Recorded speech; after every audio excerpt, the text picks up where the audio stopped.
researching and looking for the types of support that you need to help your child struggling with executive functioning can be confusing and overwhelming. Today, we are going to dive in to the different levels of support that are available to families, parents, and even teachers when looking to really dive deep and help their child with executive functioning skills.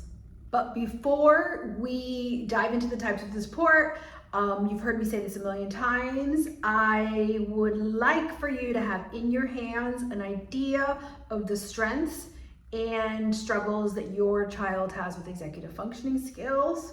So you can look for that in my executive functioning guide, and then you will have some kind of an idea of what you're looking for when you go through these different levels of support. First level of support, we are going to break it down from easiest, most accessible to the more intense level of support. So first step is even having an interest in the topic.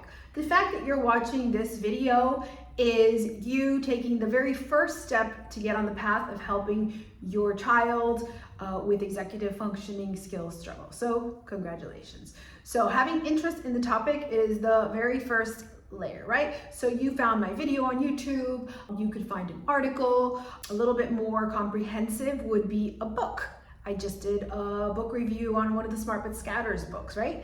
So books are a great way for you to get like a deep understanding of the subject, and then also have a follow-up with what to do about it for your particular, needs.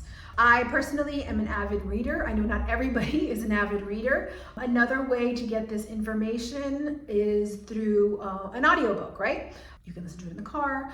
The point is that you're taking interest and you're getting like a base layer of information so that you can be an advocate for executive functioning skills, right? So that when you go to a meeting with a teacher, you're gonna have some knowledge. So when you are looking at your teenager wondering why in the world they keep repeating the same mistake, you might have a little bit more grace because now you have some information that you didn't have before.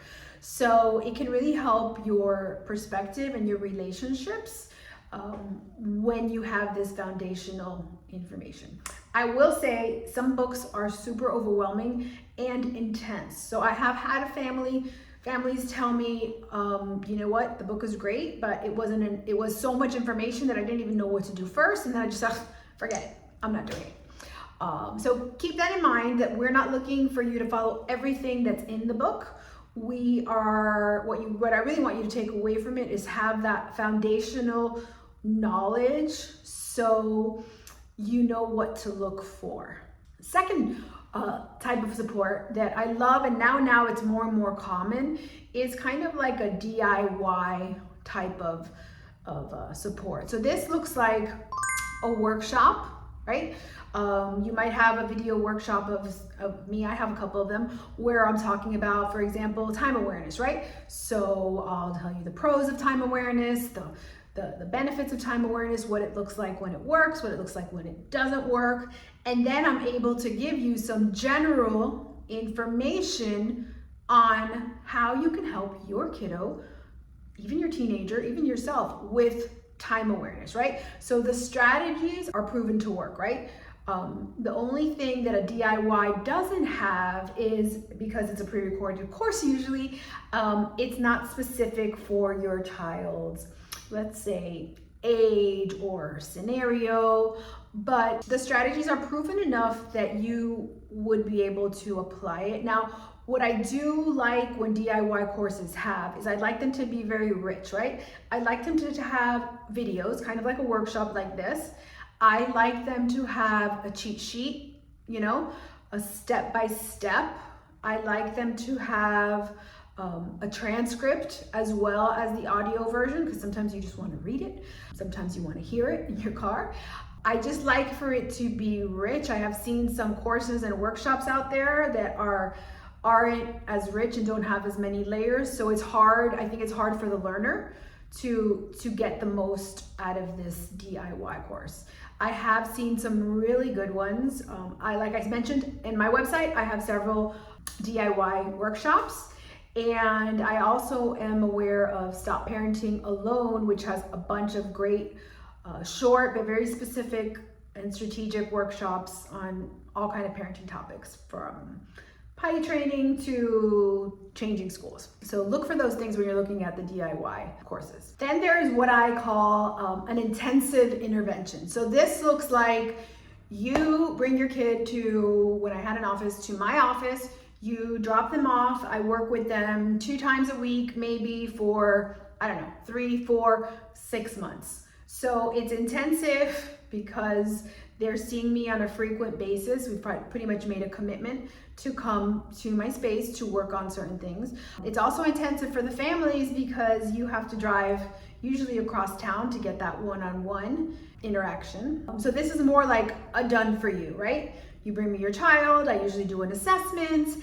I say, hey, let's meet, twice a week for X amount of weeks. Usually parents may or may not be a big part of this solution, right? Some parents, they're okay with that. Some parents really want to be involved, and this may not be the best. I will say that I have had families that have told me, oh, I take them to therapy, or I took them to therapy in the past, or I'm currently taking them, but I don't even know what they do inside. Here is a tip for if you are in this intensive, done for you type of support. Ask your provider, let them know that you want to be part of the solution, you want to be part of the team, and that you want a home program. So if you are willing to give up a one-on-one session with your child and then have a one-on-one session with the therapist and the parent, right?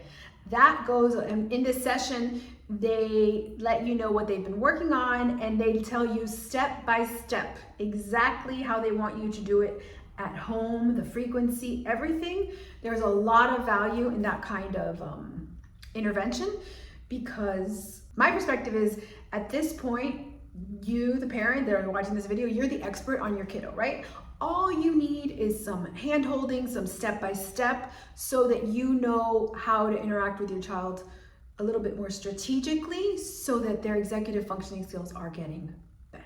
Okay, and then this, at this stage of where I'm at in interacting with families and helping families and supporting families, this is my favorite way for parents to get support. It's a hybrid model, right? So what in the world does that mean?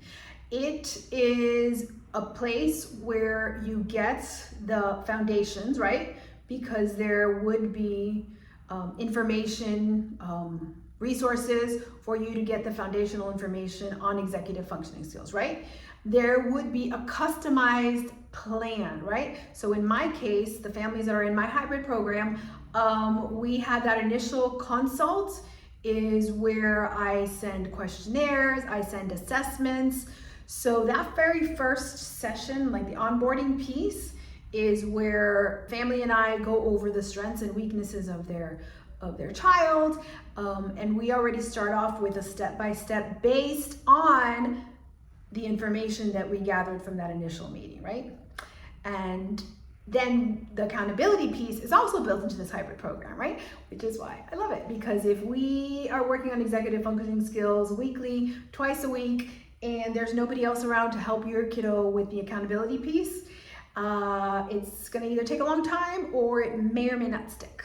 I'm not gonna say it's not gonna stick, because I'm always positive, and these things do make a big impact. But with that accountability piece, which should be done by parents, our progress is faster, and not just faster, it's deeper, because now I'm supporting the parents to be able to use strategies that they can use on whatever's happening this week, but they can use it next month. They can use it, next year when things change and things creep up again. So this hybrid model has foundational information. I do that in my program with some workshops, some resources. It has the customized piece with that initial assessment that families get when they start to work with me.